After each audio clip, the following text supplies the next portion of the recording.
आपका मेरे चैनल परिवर्तन बाई आनंद सर पर स्वागत है। आइए हम खास तौर पर क्लास 9th के बच्चों को एक बहुत बड़ी समस्या होती है उनको एक चीज़ थ्योरम प्रूव करने में, कांग्रुएंसी प्रूव करने में, और कभी कभी हम भूल जाते हैं कि हमको क्या याद करना है, क्या याद नहीं करना है। तो बच्चों, शब्दों पर मत जाइएगा, वाक्य पर मत जाइएगा, हमें किसी तरह से हमारे दिमाग में सारा चीज़ रहना चाहिए, ठीक ना। सबको ट्रिक चाहिए, आज ज़माना ट्रिक का आ गया है। कभी कभी हम भूल जाते हैं कि क्या चीज़ कहाँ कहाँ इस्तेमाल करें। तो मैंने आपके लिए एक छोटा सा ट्रिक बनाया है और उस ट्रिक को आप थोड़ा सा देखिएगा, उस ट्रिक को आप थोड़ा सा समझिएगा, और शायद जहाँ तक मेरे आशीर्वाद की ज़रूरत है तो वह ज़िंदगी भर आपको कभी नहीं भूलेगा। आइए मैं एक चीज़ आपको आपके मनोरंजन के साथ साथ मैं आपका एजुकेशनल भी कुछ आपको दिखाएं, उस चीज़ को समझाएं, ताकि आप उसको मनोरंजन को एजुकेशन से कैसे आप जोड़ सकते हैं। तो हम और आप और आपके परिवार से सारे लोग हैं, चाहे आपके मम्मी पापा हों, चाहे आपके भाई हों, चाहे आपके चाचा हों, चाहे हम हों, चाहे आप हो। आप तो भी बच्चे हैं, आपकी शादी नहीं हुई है, तो आप अन्यथा मत लीजिएगा। हम कहना क्या चाहते हैं, ससुराल सबको प्रिय होता है, ठीक ना। और उसी ससुराल से हम आपको कांग्रुएंसी पर ले जाएंगे, सर्वांग संगता पर ले जाएंगे। आइए पहले हम जानते हैं कि यह क्या चीज़ है, मैं किस चीज़ को बताना चाहता हूँ आपको, क्या चीज़ आपको मैं समझाना चाहता हूँ। तो मैंने एक सेंटेंस बनाया है कि सास ससुर सार के अनुसार सास से आशा व आस रखिहा सार। आप इसको सेंटेंस को थोड़ा सा गौर से देखिएगा। आपकी जो कांग्रुएंसी है, उस कांग्रुएंसी को यह अपने आप में रखा है। कैसे रखा है? सास ससुर सार, यानी कि साइड साइड और साइड इसमें हो गया। अब सास सास मतलब साइड, एंगल और साइड हो गया। आशा यानी कि एंगल, साइड और एंगल हो गया।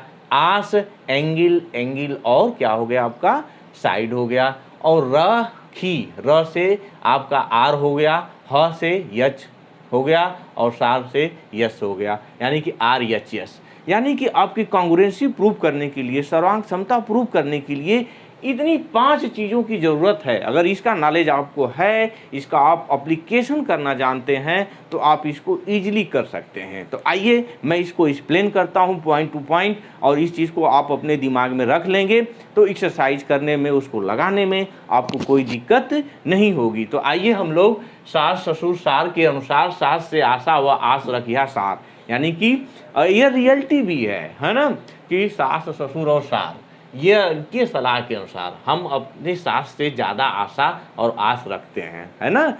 अब आगे मैं नहीं कहूँगा, उस चीज़ को आप जानते हैं उसका तात्पर्य क्या है, लेकिन मैं आपको आपके टॉपिक पर लाना चाहता हूँ। आइए, कांग्रुएंसी का पहला क्राइटेरिया क्या है कि दो ट्रिंगल कांग्रुएंस कब होते हैं, पहले की चर्चा हम लोग करते हैं। कांग्रुएंस का मतलब मैंने आपको अपनी पिछली वीडियो में बताया था। सपोज करिए यह P है, Q है और R है, यह A है, B है और C है। दो ट्रिंगल आपस में कब बराबर होते हैं?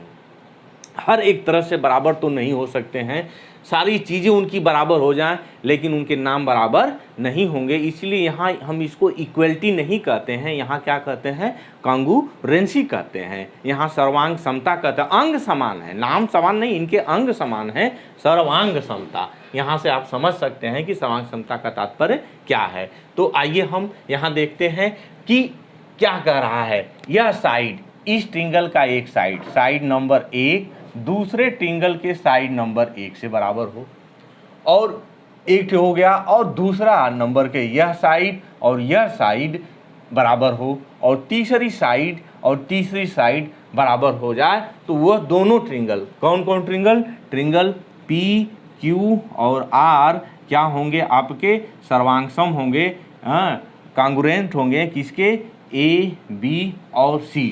जब ये कांग्रुएंट होंगे तो इसका मतलब क्या है, आप यहीं से देख सकते हैं कि ये PQ साइड जो है AB के इक्वल है, यहाँ से QR किसके इक्वल है, BC के इक्वल है, और यहाँ से P और R, यहाँ से मैं P और R लिख दूँ, यहाँ से मैं A और C लिख दूँ, तो यह क्या होते हैं, आपस में इक्वल होते हैं। तो कब, जब यह दोनों ट्रिंगल कांग्रुएंट हो जाएंगे, जब सर्वांगसम हो जाएंगे, तो अकॉर्डिंग टू CP/CT रूल्स क्या हो जाएगा, ये इनके साइड्स जो है आपस में इक्वल होते हैं, यानी कि यह साइड साइड साइड थ्योरम आपका हो गया। तो यानी कि किन्हीं दो ट्रिंगल में अगर तीनों साइड एक ट्रिंगल का दूसरे ट्रिंगल के तीनों साइड के आपस में इक्वल हो जाए तो वह ट्रिंगल्स क्या होते हैं, वह कांग्रुएंट होते हैं, वह क्या होते हैं, सर्वांगसम होते हैं।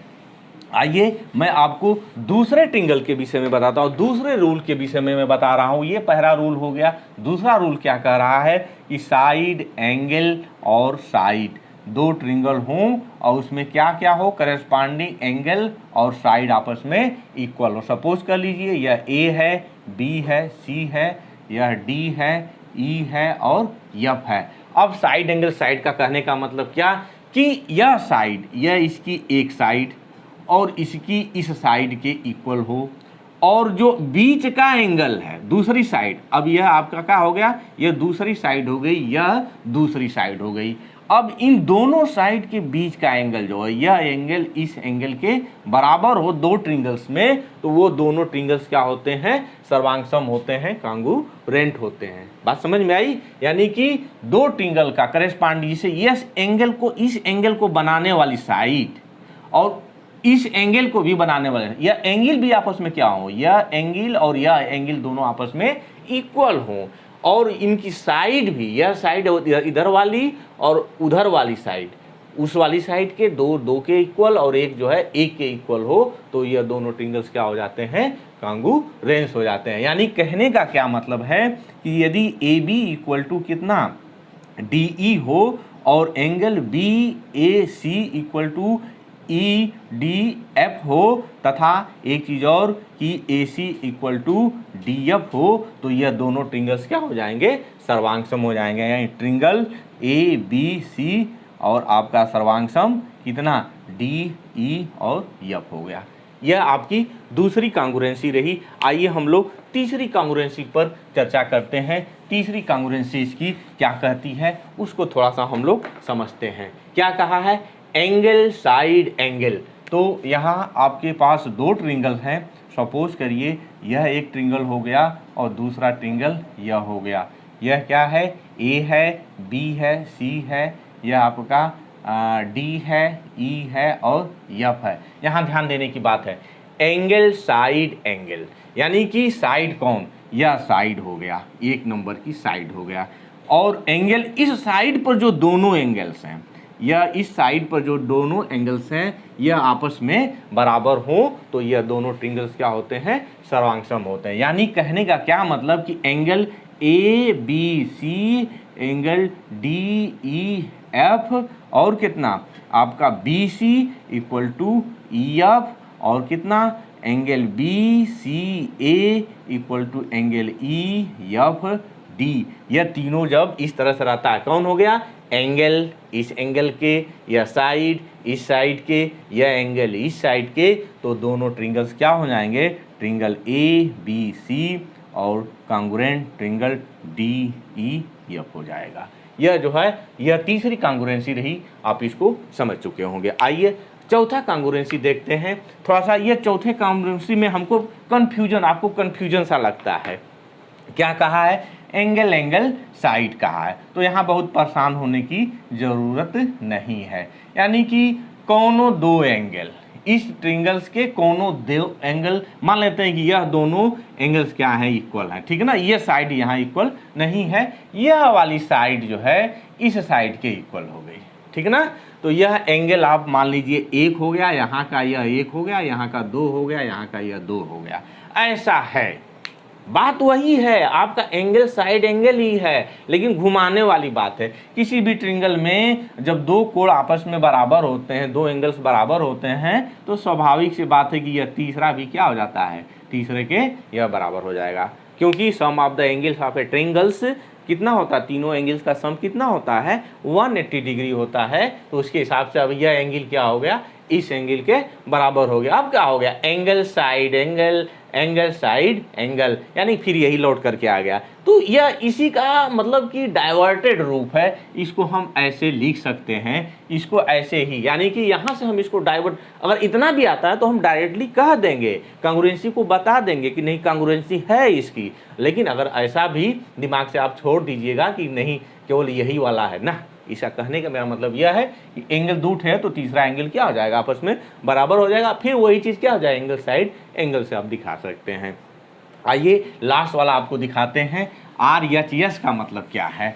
R का मतलब राइट, और R का मतलब क्या है आपका, राइट एंगल, ठीक है ना, राइट एंगल। और यस का मतलब होता है हाइपोटेनियस, और यस का मतलब होता है साइड। यानी कि दो ट्रिंगल हो, उस ट्रिंगल में यह एक ट्रिंगल हो गया और दूसरा ट्रिंगल मैं यहाँ ले लेता हूँ, और यह एक ट्रिंगल हो गया। अब इस ट्रिंगल में यह ABC और यहाँ से DE और F क्या क्या दिया हुआ है, राइट एंगल है। यानी कि यह एंगल और यह एंगल 90 डिग्री का है, यह एंगल 90 डिग्री का है और यह एंगल 90 डिग्री का है। और हाइपोटेनियस भी, यह हाइपोटेनियस इस हाइपोटेनियस के इक्वल है। और कौनो एक तो साइड, कोई एक साइड मान लेते हैं यही साइड जो है इस साइड के इक्वल है, तो वह ट्रिंगल्स क्या होते हैं, आपके कांग्रुएंट होते हैं, सर्वांग सम होते हैं। यानी कि दो ट्रिंगल्स में हम क्या देखेंगे कि दोनों राइट एंगल्स हैं। पहला काम राइट एंगल्स देखेंगे, दूसरा हाइपोटेनियस देखेंगे, तीसरा साइड्स देखेंगे, और ये तीनों आपस में इक्वल हैं, तो वह दोनों ट्रिंगल ABC और जो है ट्रिंगल DEF क्या हो जाएंगे, कांग्रुएंट हो जाएंगे। अब इस तरह से आप जो है कांग्रुएंसी को याद कर लेंगे। तो आपको कांग्रुएंसी क्लियर हो गई होगी। आपको यही याद करना है कि सास ससुर सार के अनुसार, सास से आशा व आस रखिया सार, ठीक है ना। तो आप इसको अच्छी तरह से याद कर लेंगे। एक्सरसाइज के लिए मैं अगली वीडियो में आपको फिर मैं इनवाइट करूँगा। वेलकम के लिए धन्यवाद।